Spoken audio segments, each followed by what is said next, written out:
They say being brave is not moving without fear, but rather it's facing a terrifying obstacle with complete uncertainty and doing it anyway. The very act of being brave can only occur within somebody who is unbearably scared. It requires them to move in collaboration with that emotion, to use it in order to grow. This growth that inevitably comes with being brave means that it is not just an action, it's a transformation. A transformation from someone that can't even take one step towards what's in front of them to someone that is suddenly leaping off the ground without looking back. That transformation is not an experience that can be given to you. It's one you must take for yourself. It's very easy to get overwhelmed by worries as opportunities pass you by. Anxiety can trap us in a cycle of inhibition. The more that you allow these feelings to win, the more power they have over your actions, and the harder it becomes to break free from that cycle. At the same time, the more debilitating the fear is, the more meaningful it is when that transformative experience is finally taken. Fear can often be overcome through pressure or the basic instinct to survive, but the most effective way to fight back against fear is to have faith. Faith in yourself and faith in those who believe in you. Of course, this is often much easier said than done. The entire point of Usopp from One Piece is how faith can transform a coward into a warrior. He is symbolic of the relationship between belief and reality. More importantly, he showcases how the most courageous heroes are those with the most weaknesses.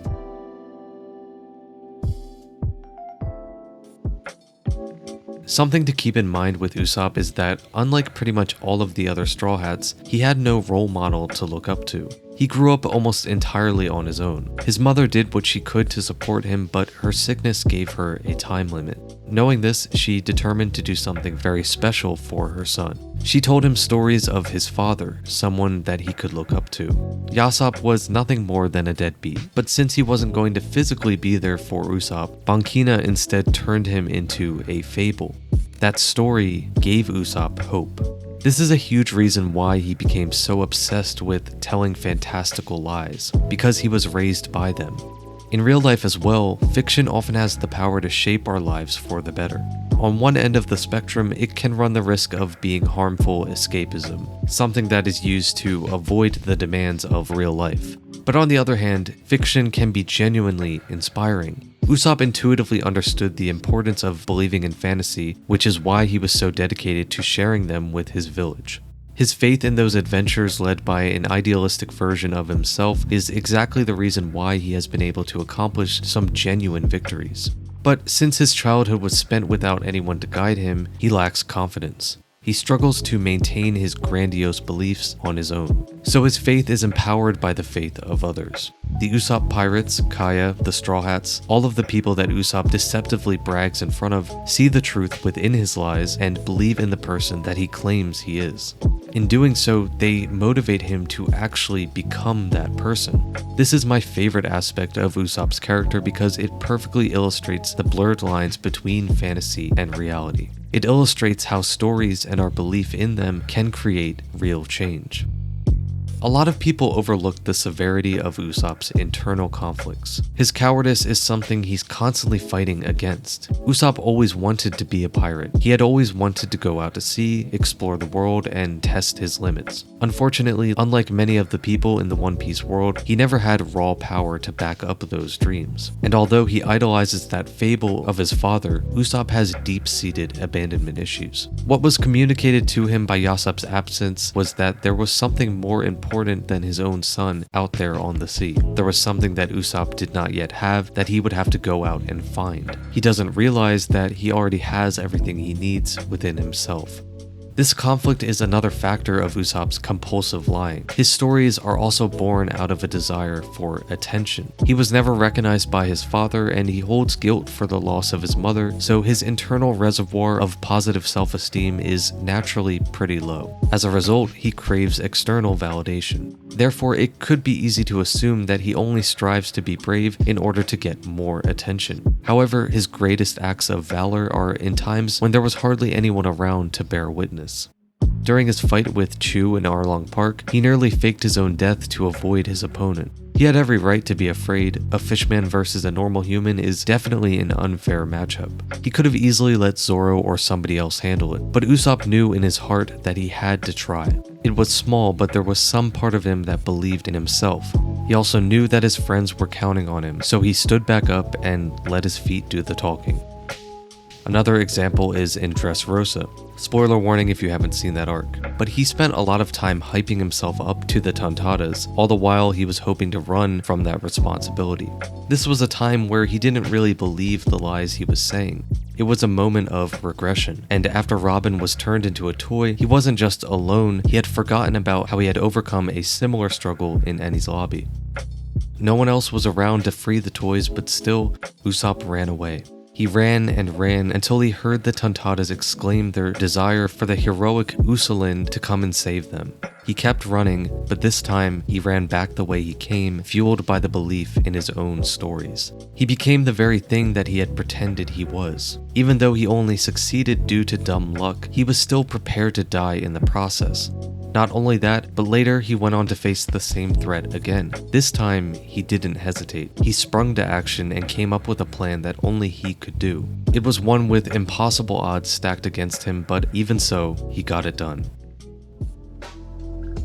Now, Usopp also developed this habit of lying so that he could feel like a pirate, while using them to cover up his personal sense of worthlessness. He called himself a brave warrior of the sea, knowing it wasn't true, yet secretly hoping that it could be. Whenever he ran through Syrup Village yelling, "Pirates are coming," it was almost as if he was calling out to the universe. It was almost as if he was asking for an opportunity to play pirate for real.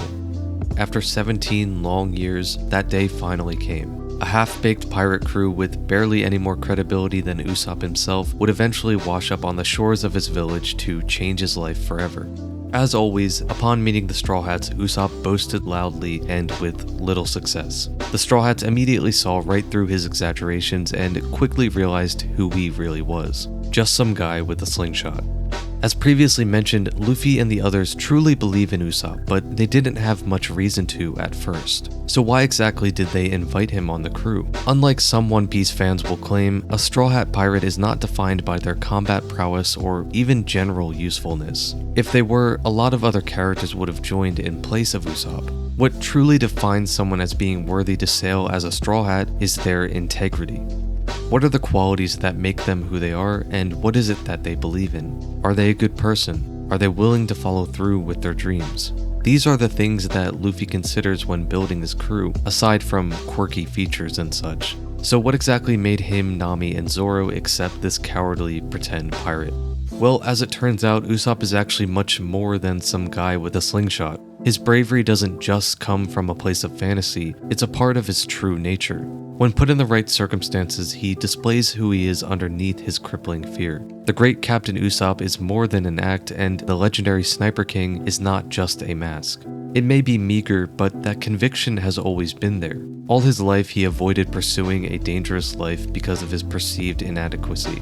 But when the danger came to him, he rose to the occasion. Before the Straw Hats even offered to help him, he resolved to face off against the Black Cat pirates by himself. He expressed self-awareness of the fact that he was not a real pirate, but he was committed to standing up for his village, despite the odds against him. When the time came to fight, he did not run, although he definitely wanted to. He fought back with everything he had. As soon as he had the chance, he went straight for Captain Kuro without a second thought. When that wasn't enough, when he was wildly overpowered by Kuro's crew, he did not waver. He was beaten to the ground, barely able to move, and yet he screamed with determination that he would not back down. Luffy and Zoro used their strength to stand up for Usopp because he was willing to put his life on the line for his dream. They trusted him to save Kaya, and using his limited skill set, he managed to defeat Django in a way that only he could. He didn't know it yet, but during that fight, he was transformed into a Straw Hat. Usopp's dream to be a great pirate is not just a story in his head. It's something deep inside of his soul that only needs to be nudged in the right direction. His self-doubts often hold him back, but at the end of the day, he is brave. When push comes to shove, his grandiose lies become the truth. Usopp is incredibly inexperienced and constantly overwhelmed, but when it comes to standing up for what he believes in and protecting those he cares about, there is no amount of danger that can stop him from trying. With the right amount of faith, he is unconquerable. No matter how scared or weak you may be, you can still achieve your goals. No matter how incapable you think you are, your true potential is greater than you realize. If you believe in yourself, even on a surface level, you can become whoever you want. If you trust the people around you, if you let them inspire you, you can transform your fear into courage. Insecurity, nervousness, and even outright failure are not signs that you're destined to amount to nothing. They are what can and will serve as the very catalyst for your growth. It's okay to be afraid. It's okay to run away.